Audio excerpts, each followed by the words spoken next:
2007 was a big year for meteorology, especially for tornadoes. In February, the new Enhanced Fujita Scale became operational, the successor to the Fujita Scale, created to better align tornadic winds with associated damage. But there was a question on the back of some people's minds. How long would it take to see the first EF5 tornado? It had been 8 years since the last F5, the Bridge Creek Moore F5 back in 1999. It was a morbid question to say the least. However, within 3 months of the EF scale being operational, the answer to that question was revealed. On the evening of May 4th, 2007, multiple supercell thunderstorms roared across the plains. Of those, one stood out. A cyclic supercell that produced 22 tornadoes over the course of roughly 8 hours, including the infamous Greensburg EF5. The small town of Greensburg, Kansas, was practically wiped off the map. Nearly 95% of the town gone.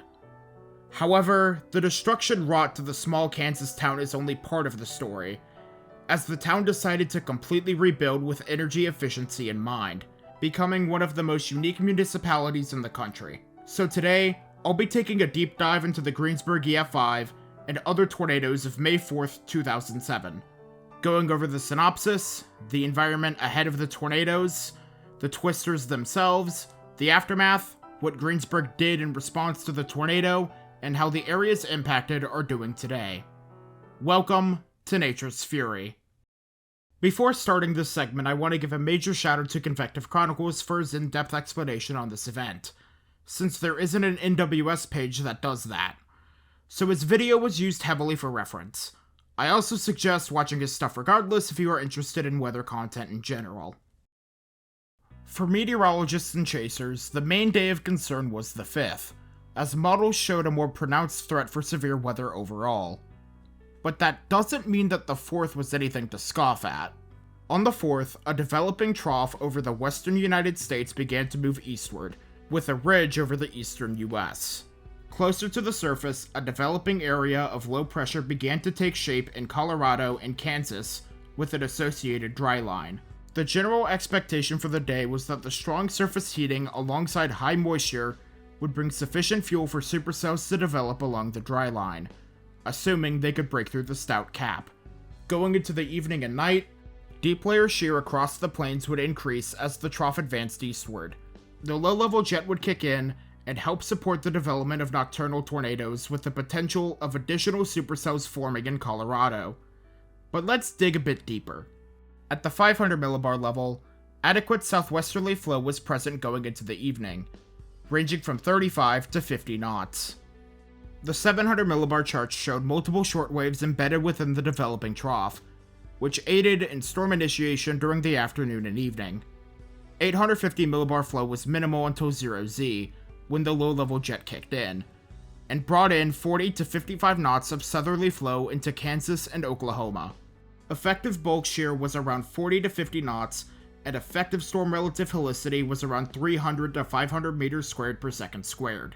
Surface-based CAPE across the region was high, ranging from 4,000 to 5,000 joules per kilogram at most, and 1,000 to 3,000 joules per kilogram of mixed layer CAPE present as well, with the highest values being in Oklahoma and south-central Kansas. However, it is important to note that a very stout cap was in place for most of the event, which limited storm development before the evening hours when the cap began to erode. Throughout the day, temperatures were in the 70s and 80s, stabilizing to the low to mid-70s throughout the night. Dew points were high for most of the day, being in the 60s, with the exception of where the Greensburg tornado would soon occur, with dew points only increasing around 0 to 2Z. The Storm Prediction Center began noting what could happen beginning on April 30th, with a day 5 through 7 risk for the Central Plains and down into Central Texas. The day 4 outlook was more specific, ranging from the Texas Panhandle to Nebraska. A day 3 slight risk was issued for Kansas, Nebraska, and South Dakota, which was kept in the day 2 outlook with a 30 sig contour drawn for Kansas and Nebraska during the morning. At 12:51 a.m. Central Daylight Time on May 4th, the Storm Prediction Center issued a moderate risk for portions of Nebraska, Kansas, Oklahoma, and Texas, with the main threat being significant hail and tornadoes. The next outlook, the risk area shrunk to be mainly for Nebraska, Colorado, Kansas, and Oklahoma, where it remained for most of the event. With the synopsis done, the event soon began to take shape during the daytime hours of the 4th. As the sun rose across the Central Plains, clouds were scarce. The only signs of them were a batch of cirrus starting to move in with some cumulus developing ahead of it. Development was limited due to mid-level subsidence and shortwave ridging aloft. The Storm Prediction Center noted that due to mid-upper level forcing, which would eventually move eastward, and ruck guidance, which suggested lower mid-tropospheric cooling had already occurred, that initiation would begin at around 22 or 23 Z. If storms broke through the cap, they would rapidly intensify in strength, with large, clockwise curved low-level hodographs beneath 40 to 50 knot cyclonic west-southwesterly flow at the 500 millibar level, which would be favorable for tornadoes in addition to large hail.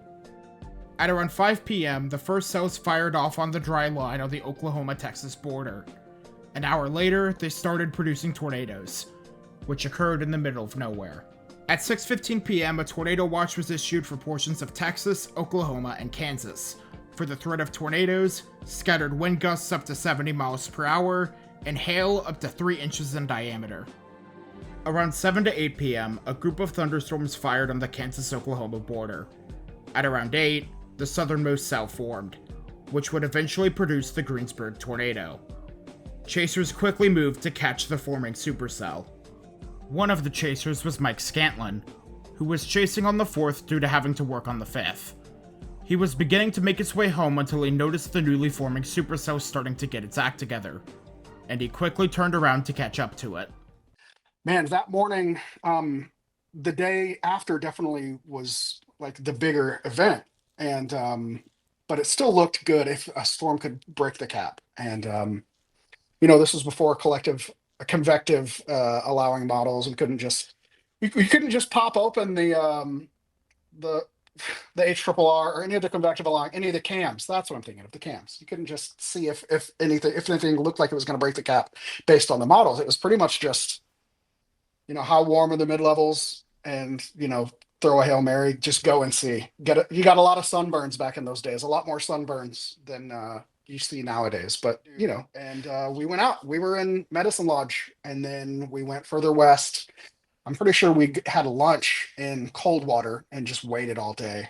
And storms went up to the south, and we thought they were out of reach. We probably could have made it, but we stayed with our north target, watched the huge supercell down to the south that Reed and Joel and Val Castor and a bunch of people were on. That was the Ellis County, one of my favorite tornado videos of all time, the Ellis County little tiny helical vortices. But we held our ground, and then at sunset we turned back east to head home. And then you could see like the left split off of that southern storm, which is never something. Even back then didn't know a lot, but I was like, left split, it's going to be pretty, but I got to work in the morning, let's go home. And then watching on GR3 back before radar scope, back when we had laptop computers, you see the left split not fully split and turn into a right split, but it kind of reoriented. You could see it like, I guess it was just all it was just the disturbance from the left split moving north caused a new updraft to explode, just enough forcing to get through the cap, and even north of the southern storm in the angle shadow. But I thought it was done. We headed home, and then watching radar, you could see it, this new updraft explode on the south side, and I was like, shit, we got to turn around. Let's go back. The southern cell produced 4 brief, weak tornadoes, but things were starting to get more troubling, as come 9 p.m., the most well-known tornado of the night touched down. At 9 o'clock, on the dot, a twister formed in the far northern parts of Comanche County, east of West Kiowa Creek, and to the north of Avenue D. It slowly moved to the northeast and crossed over Wiggins Creek, then County Line Road, moving into Kiowa County. According to chaser reports, the tornado started off small and slender, slowly growing larger with time. Reports of multiple vortices within a large circulation were documented, alongside multiple satellite tornadoes, including a few which were anticyclonic. With his friend, Mike eventually made his way back and was able to get a view of the tornado that had just formed. So, I mean, by the time we realized that the storm was no longer a left split and turned around and came back to it, it had a tornado on the ground. I mean, the southern updraft exploded so quickly and went tornado warned so fast. So the first circulation down by Sitka was kind of a fat stovepipe, and then the new wall cloud just east of it. And so the Greensburg tornado was kind of like a handoff from the first circulation. And they were actually on the ground simultaneously. And we came over the hill coming back west towards Coldwater, and you could see the fat tornado and the new wall cloud and the lightning strikes just as the sun was going down. And then it just seems like freeze frames for the next 2 hours, because that's all that's burned into my brain is just lightning, skinny little tornado, lightning, multiple skinny tornadoes, lightning, fat tornado with a bunch of satellites around it. I mean, every lightning strike revealed like a new reference to what a violent tornado could possibly look like in my mind. And at that point, I hadn't seen a lot of tornadoes, and just seeing how quickly it changed shape, and just looking back on it, it's like this is one of the most violent cyclic supercells like in our recorded history, and it's incredible that I can still see it in my mind. As the twister traversed rural Kiowa County, County Emergency Management was keeping an eye on the storm. At 9:18 p.m., NWS Dodge City called Kiowa County Emergency Management, informing them of the twister ongoing, and 2 minutes later, they issued a tornado warning for the county, including Greensburg. With the warning issued, tornado sirens sounded off in Greensburg. Come around 9:20 p.m., the twister evolved into a large, destructive wedge over the rural Kansas plains. Most of the damage until it crossed Highway 183 was limited to oil tanks, trees, and extensive ground scouring. At 9:28 p.m., the tornado warning continued, warning that people shouldn't travel on Highway 183 after the storm passes due to debris.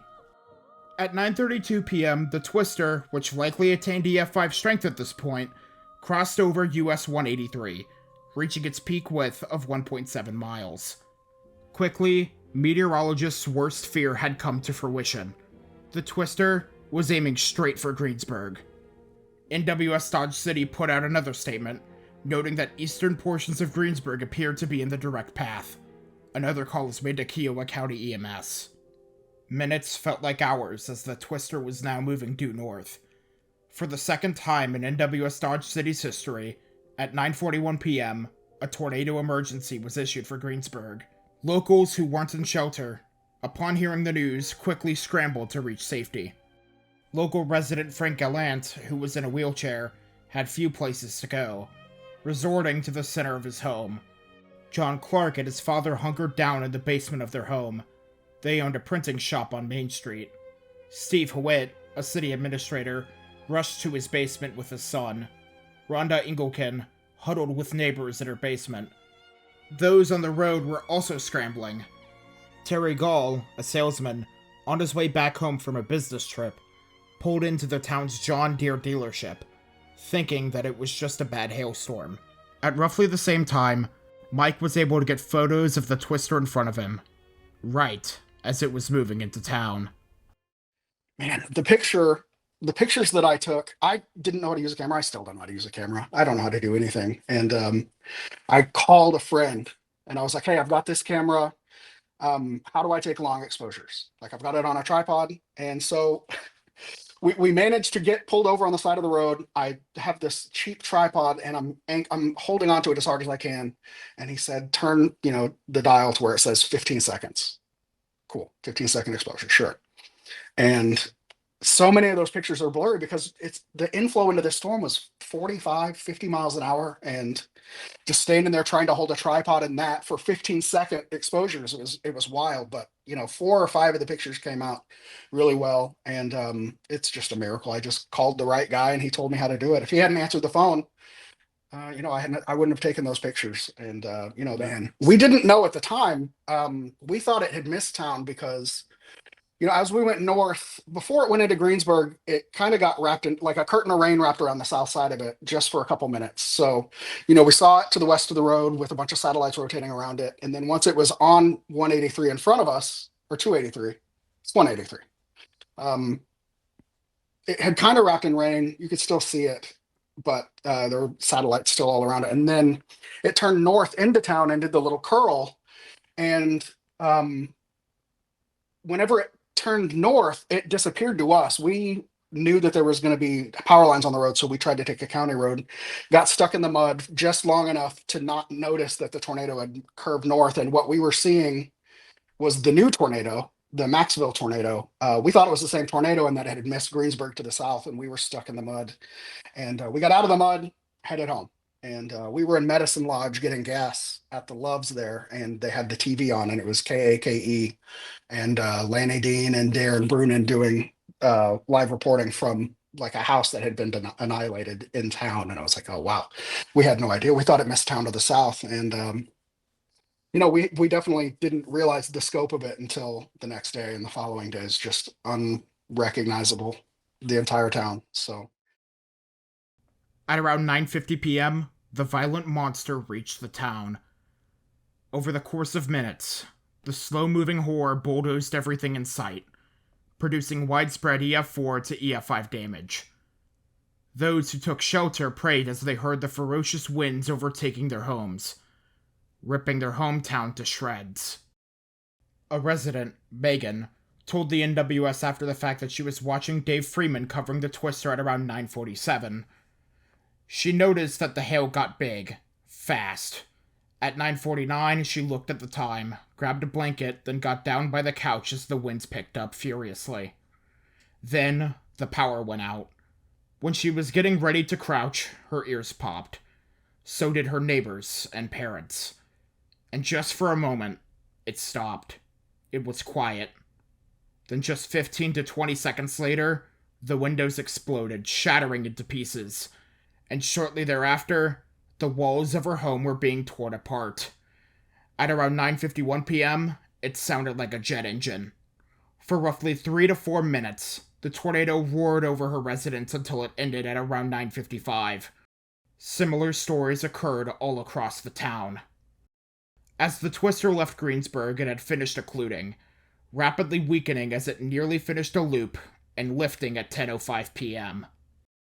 The Greensburg tornado was on the ground for 22.8 miles, for 65 minutes, with a peak width of 1.7 miles, and estimated maximum winds of 205 miles per hour. The twister killed 11, injured 63, and caused approximately $250 million in damages. However, that total could be as high as $400 million when taking into account uninsured losses.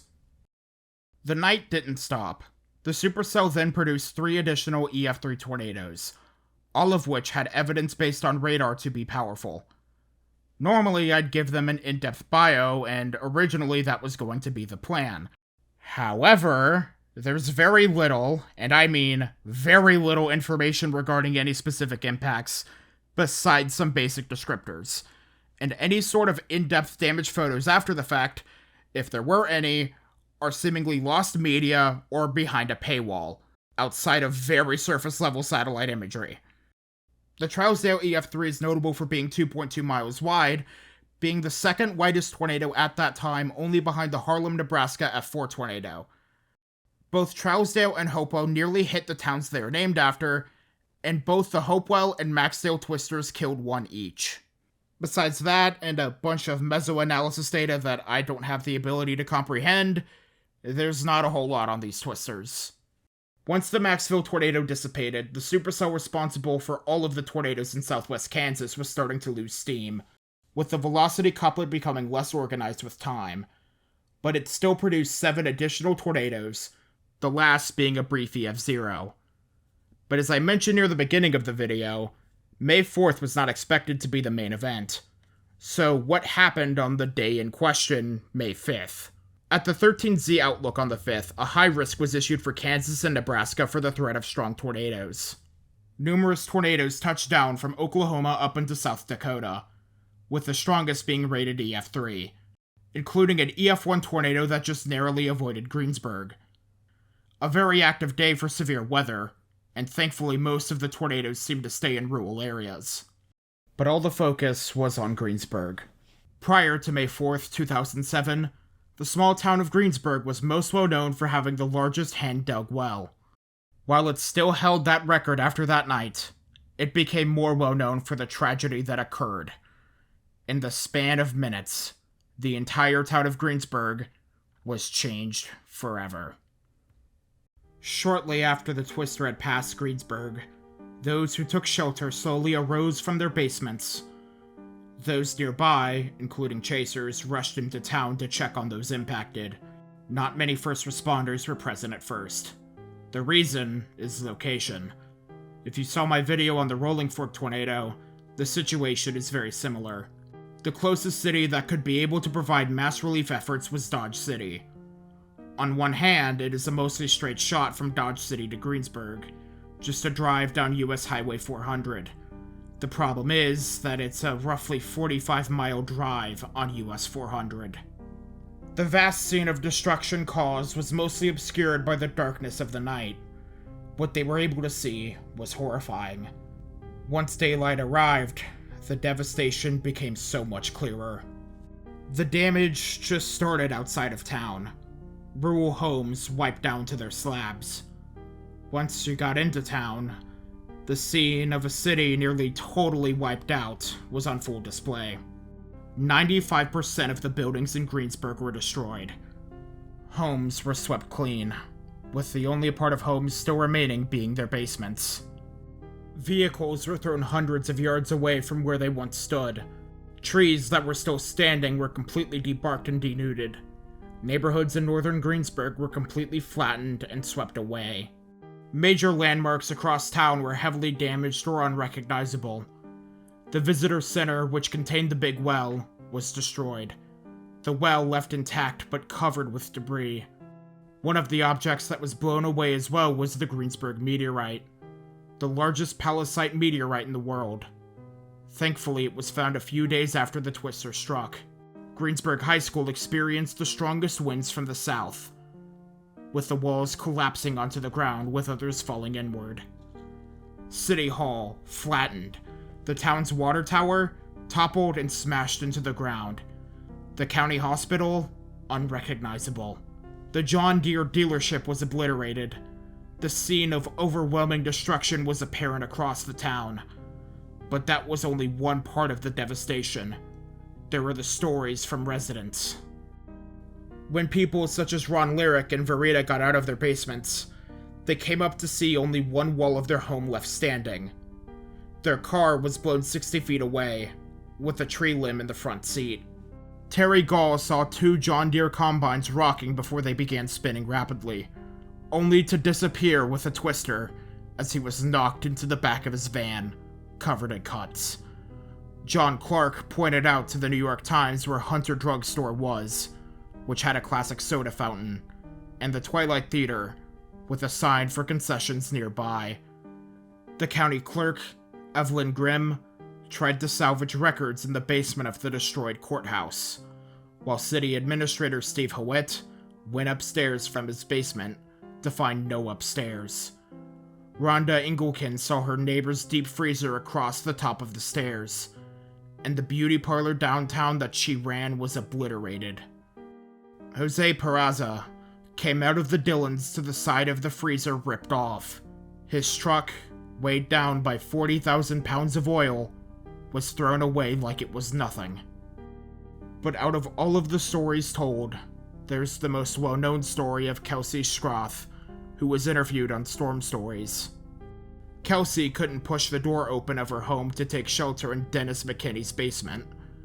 So, she took shelter in her closet, alongside her 10-month-old baby, Jaden. Her mother urged her to stay in place. She frantically screamed that they were going to die. And then, the phone went dead. And soon, the house was gone. When McKinney arose from the rubble of his home, he rushed over to see what was left of Kelsey's house. Just a small pile of rubble 3 feet high. McKinney thought that the two were dead. but they were alive, and quickly called out for help. With the help of Greensburg School Principal Randy Fulton and Superintendent Darren Hedrick, they got to work. Lindy, McKinney's daughter, held the flashlight as the others dug. They reached Jaden, who was wide-eyed and not crying. At first, they thought the baby had blood on his back. But by some miracle, the baby wasn't harmed at all. The red fluid on his back was transmission fluid from one of the family's cars. Although Kelsey suffered minor bruises, she was alright as well. A miracle in every sense of the word. Greensburg was destroyed, and officials got to work to begin assisting with the aftermath. President George W. Bush signed a federal disaster declaration for Kiowa County at 1 a.m. on May 5th. The response to the Greensburg tornado was closely watched, more so than usual, as it was one of the most significant weather events in the United States since Hurricane Katrina, which ended up being a disaster for the Bush administration. So how did the initial response from government officials go for Greensburg? It was a major step up from the response to Katrina. However, there was one controversy that impacted the very initial response to the twister from the Kansas National Guard, which stemmed from actions done by the Bush administration. Although it wasn't the state National Guard's fault directly. It's complicated, but I'll explain this to the best of my ability. For context, the U.S. National Guard is a group within the U.S. Armed Forces that is usually run by the states. Their main purpose is to respond to domestic emergencies, usually done by an order of a state's governor. 90% of the time, it's in response to a natural disaster, to establish law and order and help with recovery efforts. But you may be wondering, what does the state National Guard have to do with a Bush administration in a disaster area?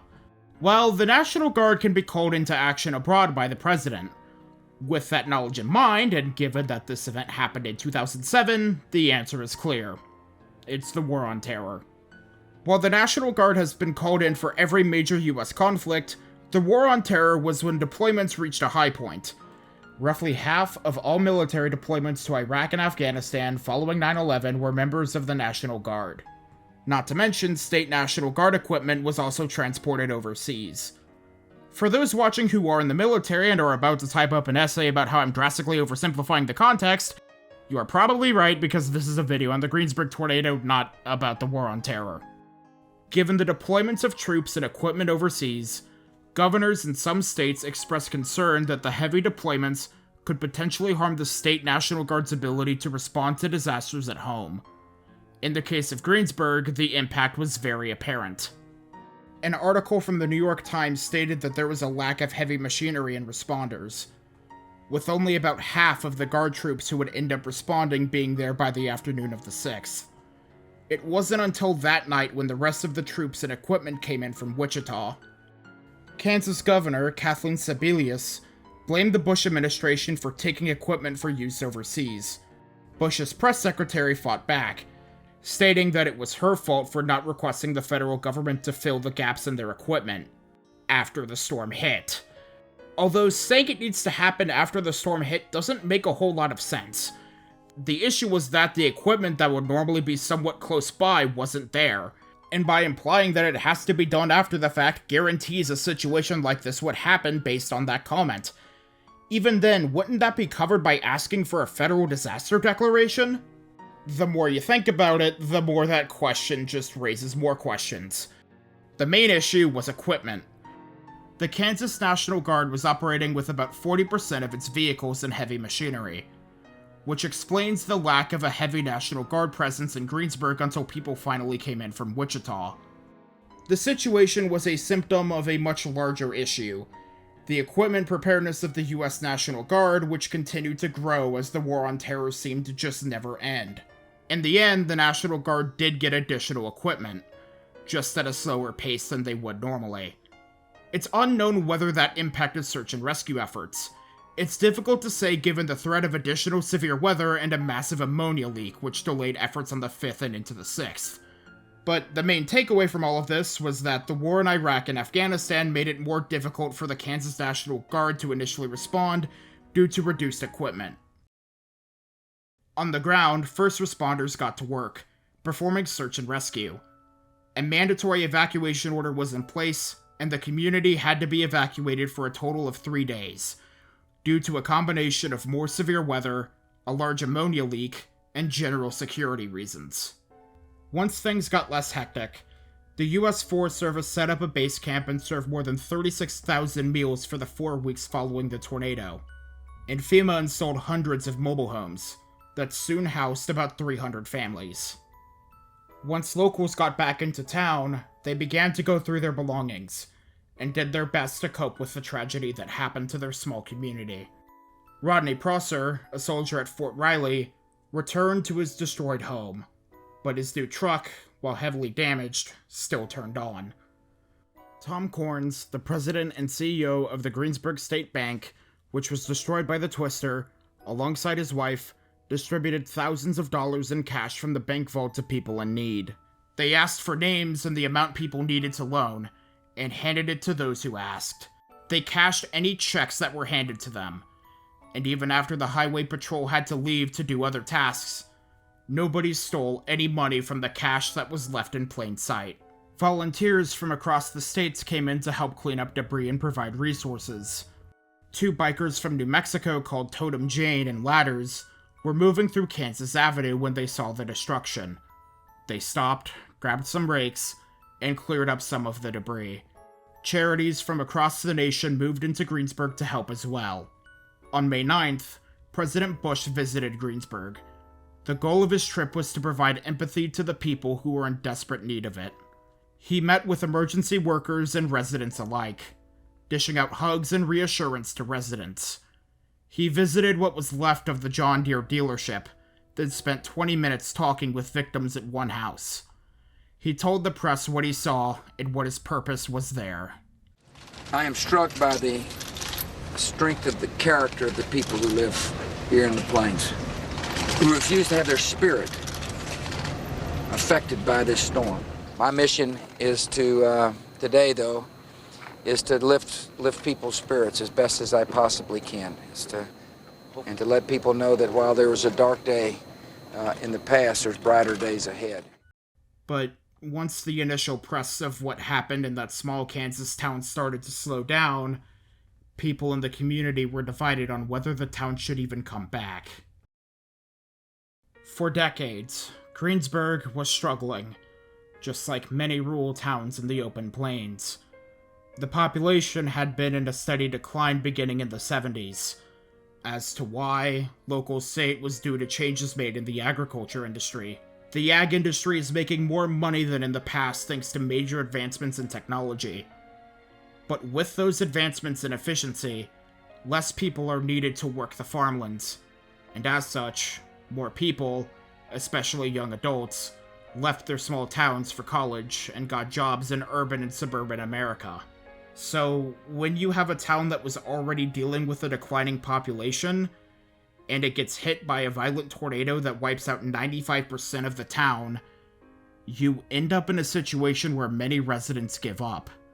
A month after the disaster, according to Sabrina Hilton, a volunteer from St. Louis, many residents just wanted their homes dozed so they could move on. A lot of older residents don't see the value in building again. They can't fathom putting the energy into it. Others, such as John Clark, suggested that the storm may have been a mercy killing. Some from outside the community wondered if there was even a real reason to come back, especially when half of the town's population relocated following the storm. But the strength of a community and its willpower tends to defy logic itself. Yet, for those who wanted to come back, what could they do? What could they do to try and avoid becoming a tornado ghost town? Well, there was one idea. City Administrator Steve Hewitt met with reporters and city officials days after the storm, telling them that the city had a blank canvas to work with. The goal was to change what they didn't like about Greensburg and improve the city. Local officials conversed on the matter, and the same few ideas came up. They wanted to become more energy efficient, lowering overall costs, among other ideas. when Steve talked with Governor Sebelius, she responded saying that he was talking green. The governor then went to a news conference and told the world that Greensburg would be rebuilt in a green way, putting the green in Greensburg, gaining national attention. Now, the city had to get people together to discuss how many residents were on board with the idea. With an idea of what the future of Greensburg could look like, city workers and community members laid out what they could do. Of course, there were multiple issues that would have to be addressed. The big one was communication. The solution was, during the summer months, residents held weekly tent meetings to discuss plans, and depended on the yellow sheet to get the word out about recovery efforts. Importantly, they needed confirmation that local businesses and citizens had interest in rebuilding the town. A few weeks after the tornado, local businessman Scott Brown was drinking coffee with the Estes boys with BTI, the John Deere dealership. They discussed what the future of the town would look like. Then, they formed a committee and got together with everyone they knew who owned a town business at Brown's auction facility. 61 business owners came to the meeting, and said they would come back if possible. Then came the question of funding. According to former Mayor Bob Dixon, FEMA covered 75% of losses to city buildings, and then there was insurance as well. While that may have been able to cover the initial value of the building, constructing a new one costed more than what those payouts gave. For the city, the rest of the funding came from ordinary Americans, charities, corporations, and governmental agencies, to the schools, hospital, and local businesses. But then there was the more pressing issue. An effort to rebuild a town green had never been done before. Since Greensburg was the first, a lot of time and energy went into figuring out how to execute the plan. Thankfully, with the help of the Department of Energy and various agencies and companies, they got the job done.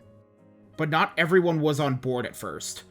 When hearing the idea, some residents cringed at it, immediately thinking of the environmental movement back in the 60s. The key to success was messaging, as going green was framed as honoring the town's heritage. Greensburg is a community of mostly farmers, and they saw the effort as a means to protect the environment they rely on to keep them alive. With that in mind, they now had a clean slate to work with, and they decided that they could achieve what they believed to be their ideal Greensburg with enough hard work and dedication. And that's exactly what they did. Shortly after the disaster declaration was made by Governor Sebelius, the Public Square Steering Committee was established when the governor asked Kansas Communities, LLC, to facilitate a public square process to support long-term rebuilding. Within that committee was the Recovery Action Team, a group of citizens who could meet more frequently to discuss portions of the plan and help the team communicate with the community as a whole. In the months after the tornado, planning continued between businesses, governmental agencies, and the community itself. This was done through a series of meetings over 12 weeks involving the committee and the Recovery Action Team. The planning team met with the Kiowa County Business Redevelopment Group, city staff, Greensburg Greentown, the Planning Commission, and the City Council. In August, two significant events occurred. Under the leadership of Darlin Hedrick, the local schools were opened back up for the new school year on the 15th, with temporary buildings, with 96% of high school students and 50% of grade school students returning. On the same day, after 12 weeks of meetings with committees, citizens, business owners, government officials, and civic groups, the city adopted the Long-Term Community Recovery Plan that was created with the help of FEMA. In October, the city was contacted by Kansas City architectural firm B&IM and John Picard, who offered to help create the Greensburg that the citizens envisioned, guiding the town through the process. The city accepted their proposal. Of course, there were numerous corporations and agencies in play. FEMA helped establish a community process and jump-started redevelopment. Engineers from the National Renewable Energy Laboratory provided ongoing efficiency advice in Greensburg. The USDA Office of Rural Development provided general oversight. The EPA provided insight. The Kansas Corporation Commission, Kansas Energy Office, Kansas Housing Resources Corporation, and Governor's Office gave support, expertise, and financial backing to programs and projects. Greensburg Greentown helped organize and educate the community around building back green, and of course, the citizens of the town provided input, and numerous businesses, charities, and organizations helped provide funding. In December of 2007, city officials passed a resolution requiring all public buildings larger than 4,000 square feet to achieve the LEED Platinum designation, and days later, the first phase of the recovery plan laid out by BNIM was adopted. Meetings were held with the community in late December to review the recommendations of the plan, and another meeting took place in February. In May, the Greensburg Sustainable Comprehensive Plan was finalized, listing out what they envisioned for the future of Greensburg. A community featuring urban services with the feel of a rural community, new opportunities for young people, a sustainable economy, a clean environment, affordable housing using energy-efficient design, a community open to newcomers, and eventual reverse in the declining population, among other goals in mind. With the plan in place, major set pieces began to be rebuilt, with the new standards established. Although that did come with a cost. The reconstruction costed about 20% more than usual, something that caught the attention of Congress, who called Steve Hewitt in to testify in June of 2008. His testimony was compelling enough for Congress to let it slide. He told the committee, "Green starts in rural America." Slowly but surely, local businesses and set pieces began to re-emerge. In 2008, the Arts Center was rebuilt and opened its doors. Designed by graduate students from the University of Kansas School of Architecture, the building became the first in the town to receive LEED Platinum certification. In 2009, the city's business incubator opened on Main Street, with financing for the building provided by Frito-Lay, the Department of Agriculture, and Leonardo DiCaprio. The John Deere dealership reopened and earned LEED Platinum certification, becoming the first dealership in the nation to achieve the designation. City Hall soon reopened and also got the same designation. The county courthouse finished renovating in July, and was designed to meet the Green Building Council's LEED Gold designation. The next year, the Kiowa County Hospital reopened its doors, and became the first critical access hospital in the nation to achieve the LEED Platinum rating. In 2012, the County Museum was built dedicated to the Big Well in Greensburg's history, including a section on the Twister. Slowly but surely, over the course of many years, Greensburg rebuilt. It's been 16 years since then, so how is the town doing now, and what are the results of their grand experiment to come back green? The city of Greensburg, like many other small Kansas towns, was in decline ever since the 60s and 70s. If anyone knew about it, it was because it had the largest hand-dug well in the world, or the world's largest palisite meteorite. That was, until the fateful night of May 4th, 2007. That night, a monstrous EF5 tornado, up to 1.7 miles wide, with estimated peak winds of 205 miles per hour, bulldozed the small town into near oblivion. After such a tragedy, many believed the town could never build back, and would turn into a ghost town at the hands of Mother Nature. But the residents who wanted to see their town succeed once more had an idea, and it was to come back with energy efficiency in mind. And now it's time to answer the question I just proposed. 16 years later, is Greensburg doing as well as they hoped to be doing? The answer is yes and no. The good news comes down to the overall energy efficiency of the whole town. Multiple measures were taken during the construction of new buildings to maximize energy savings. The construction of wind turbines and installation of solar panels, daylighting, high-performance windows, ground source heat pumps, replacing all street lamps with LED lights, among many other actions taken, have drastically decreased energy consumption. While the numbers vary depending on the structure, buildings that were built after the Greensburg tornado that vowed to build back green saw anywhere from roughly 36 to 75% in annual energy savings. An exact number is unknown, but in total, Their energy-efficient buildings save more than $200,000 a year in fuel and electricity costs. That doesn't even count the money saved by the new street lighting, the water saved from the water-saving systems, amongst other achievements. Of course, there were challenges that came from this endeavor, mainly the maintenance costs, but their efforts ended up being an overall net positive from an energy savings perspective. However, that's where the good news really ends. Well, outside of the fact that they rebuilt. Greensburg is struggling to achieve what they wanted to do. There's the issue of new housing, which is very expensive. The median as of 2024 is around $170,000.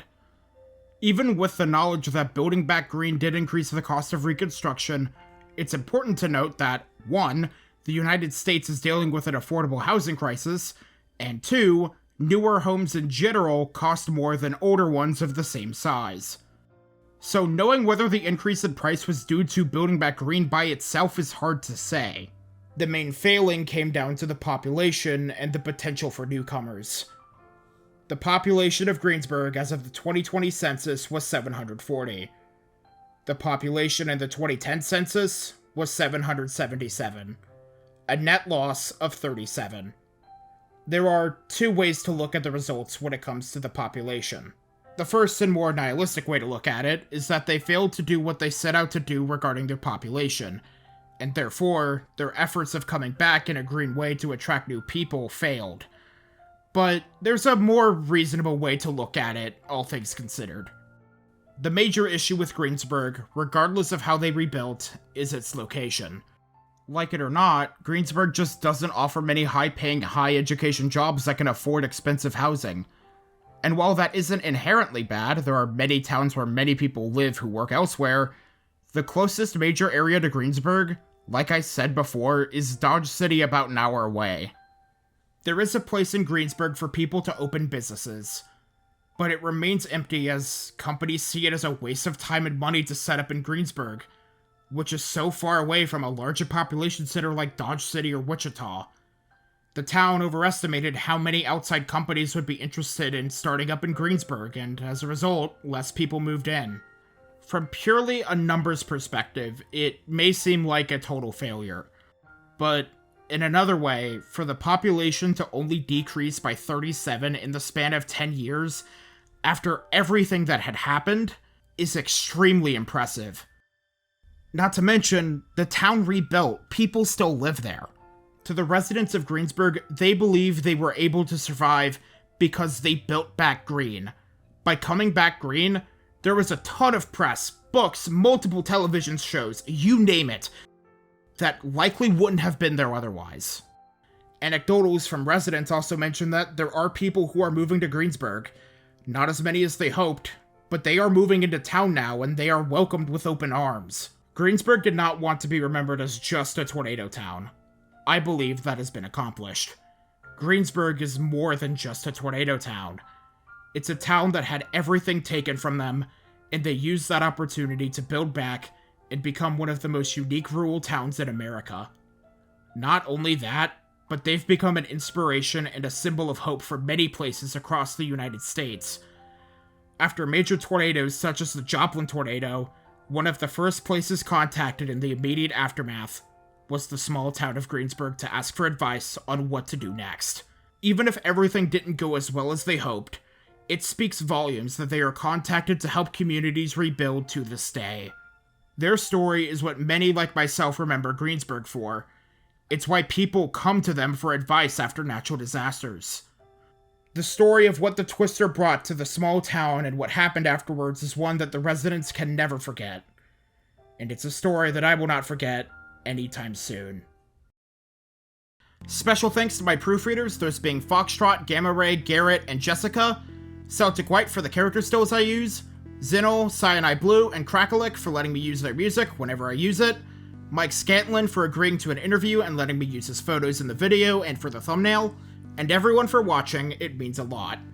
Special thanks to those subscribed to the channel Patreon or our YouTube member, those being Montpelier at the Always Army tier, Heldrake Zero, Michelle, Tanner, Techno Idioto, and Warm Off the String at the Alf Jr. tier, and Alto Stratamus, I hope I pronounced that right, Basilius of Stupidonia, Bipolar Batty, Bonk, Brian Hawley, Dante DMC, Foscrew, Foxtrot, Hannah Stormer, Josh Shoemaker, Kara Kelly, Kate, King Shisha, Leonard Brown, Liz Swaff, Means Beans Machines, Mama G, Rama, Southwest Florida Elevators, Tefu, The Avalanche, Van Granny, and Will M at the Elf Mini tier. And everyone listed at the Elf Supporter tier. Your support is greatly appreciated. If you want to have access to full uncut interviews and my scripts alongside other things in the future, consider subscribing to the Patreon or becoming a YouTube member at the Elf Mini tier. It helps me financially and will allow me to do in-person interviews and the such in the future. Anyways, that covers everything. If you enjoy what I do, consider liking, subscribing to the channel, commenting your thoughts, and sharing it around. If you want to see more of me, you can follow me on Blue Sky and Twitter, and even join my Discord server that's in the description. I also do live streams on the second channel. I'm Alferia, you all stay safe, and I'll see you all soon.